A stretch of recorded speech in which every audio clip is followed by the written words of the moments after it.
Okay, I'm here with Ballyman. He's got some new information he'd like to share with us all. Yeah, sorry for a lot of the guys who've been trying to get hold of me. Been a bit inundated, but there's been a bit busy last 6 months, and I finished off the radio shows for a while just to catch up with lots of different little projects that we're trying to do. So I do apologise, and I think some guys have said that they haven't received orders for DVDs and stuff, and I can only apologise, but I don't directly have access for that stuff. So, and somebody was telling me that the website was down or something. So if there is anybody out there who've ordered things or not getting communication correctly, what you can do is, I suppose like anything, you can always do a refund and then go onto my website if you need to, because I know you definitely will get it that way, and then it will get posted out. But that's Dispatch UK, so DISPATCHUK.com. All the stuff's on there. As I say, it's from the UK, so it'll be a lot quicker as well. And it should be fairly straightforward. So that's just for that point. So really, what have I been doing for the last 6 months? And Salon's probably say that I've vanished for a while, but I have been around. I've just been doing lots of different projects. So we've been up and down the UK in the courts. I could probably do a whole talk on that, but I think that's probably a bit too long, so I'll keep that brief. But it's helped to understand more and to see where the limitations on administrative courts are. So in order to exploit, I suppose some people would say, or to benefit from that, and for the rest of us really. So the first thing was, so finally completed now, is the mini dictionary.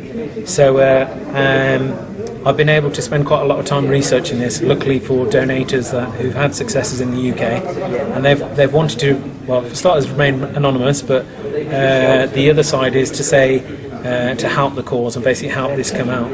So what I've done is a simple guide of the common use of words which basically cause a lot of problems, a very quick summary, and then simple words. So I've had successes already with this, so guys who've actually been in the dock, and okay, admittedly I was there to help them along, but the judge had said a certain word, and I've handed to them the meaning of that word, and then they've corrected the judge and said, "I'm sorry, what are you calling me?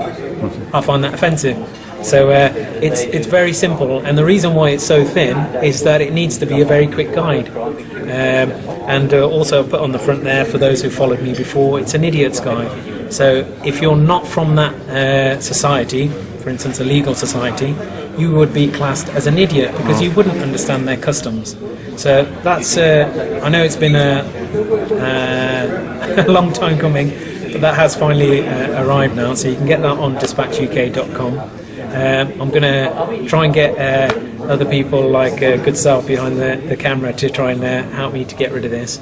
And I'm trying not to make a profit on this because, like I say, I'm trying to get this out to people, because at a worst case scenario, if you don't have the time to be looking up lots of common law ideas, the first thing you can do is get your wording right, certainly in terms of your writing skills, because you could actually be saying different things than what you intentionally mean.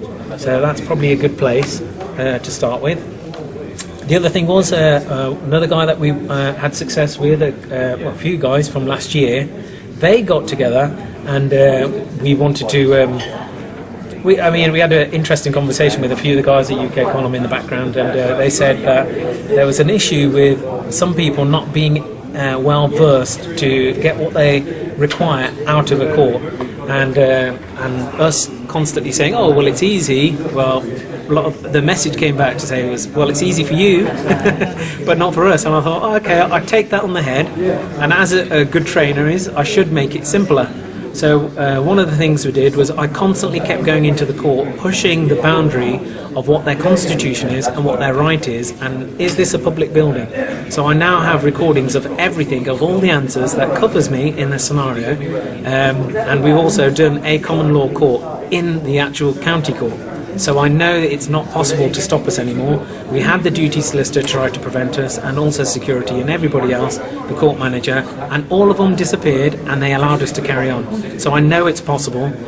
Next month we've got one going in the High Court in London itself. So some people might call that a poke in the eye. Well, I can't quite really comment on that. But either way, that's as we're here today in the BCG. This is the website for the guys who are doing the common law court, and it's Queen's Bench. And the story behind that was I had a lovely discussion with one of the masters in Queen's Bench Division in London, who very nicely explained to me that Queen's Bench has now been abolished in 1887. It was a lovely history lesson, very nice guy. And that there is only now Queen's Bench Division, which is a division of the High Court and an administrative courts. And I said, well, that's really nice, but I'm trying to get Queen's Bench, where do I go? So all he said was, well, nobody bears claim to that here, so there's no point filing that. And I said, great, that's all I need to know. So I walked outside and helped a guy who now claims the name of Queen's Bench and its rules. So really, if you go on their website, which I think is queensbench.org.uk. Yeah, that's what it says. Unfortunately, it bears a similar resemblance to Queen's Bench Division, and I think that may be incidental. I don't think that was intentional, but either way, they are very distinct, very different. So you can email those guys and get a claim form, which strangely is called an M1 form, not an N1 form. Now, if I can just interrupt you, that's very, very interesting, because I've been speaking to somebody and they say the only form you need is an N1 form backed up with an N181 form. Okay. That will be coming out later in the future, but it's very interesting you say that, because that's exactly what he was saying. I mean, there's a whole subject on forms, and it will all be about jurisdiction and control and stuff like that. To be honest, I don't mind if somebody's going to run things for me, as long as they do it well. My problem becomes is when that contract is broken and society's broken. I go somewhere, I ask for a pizza, I get a melon. That's not what I asked for. So really, if there are other people out there in the world that come together and we throw all our prejudices aside for a second, just for a second, and we work together for a moment and we say, why not, we've got an idea, why don't we have things that work for a change? Let's do something different. Let's do something completely crazy, a kind of conspiracy theory, that we have things that actually work and work for you. So you don't have to be competent in 800 years worth of how statutes took over the world. You just go in speaking common, plain English, and you don't get railroaded. And that's really what the logic is. So that's what this guy's doing. So feel free to email the guy, get a form, fill it out, do whatever you like. Can you speak a bit more about the victories you've had? Yes, so various different ones. I was just speaking to Roger a minute ago. At the beginning of last year, where I did a lot of claims, there was always a stalemate. So a lot of people say, well, his stuff don't work. And I said, well, you're entitled to your own opinion. I'm not, it's a free country, allegedly. But I always say is that a lot of the times I used to get, it's a stalemate or a no response, or we're not going to write to you again. Yeah. Now that's impossible in hand on heart to say that I won. And I always used to tell everybody, the only way you can say what I would sensibly is after 3-6 months, if nobody still writes to you, then clearly you've won. Yeah. And people said, well, it probably doesn't work. And I said, well, history will decide. That's all I can say. And really, the funny thing is some of those guys that it worked for are the ones that started this up. And that has been more than a year. So I apologise to anybody I come across about 6 months or 4 months ago. You've got a lot longer to wait. But like I say, is for those guys, they've took the leap of faith and they're prepared to do a lot more than what they traditionally were going to do. And from that, they've been able to get stuff. But yeah, in the last 3 to 6 months, I've done a lot more. I've been going a lot more to the High Court, a lot more to Crown, Magistrates, County, and really it was not only to see, because I used to get a handful of emails saying, well, it didn't work, and then I say, oh, brilliant, so what bit didn't work?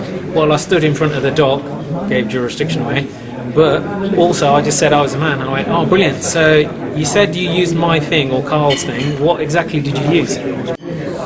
So with Karl Lentz's stuff, so people swear by saying, well, I followed everything that he said, and I went, okay, brilliant, so let me just work through what exactly did you say. Well, I stood in the dock, jurisdiction, and also I said that I was a man, and I went, brilliant, so what else did you do? Well, no, that's all I did. And I went, Right, is that it? No, you must have done something else. Oh yeah, I wrote a letter as well, and I said that I was a man. I went, brilliant.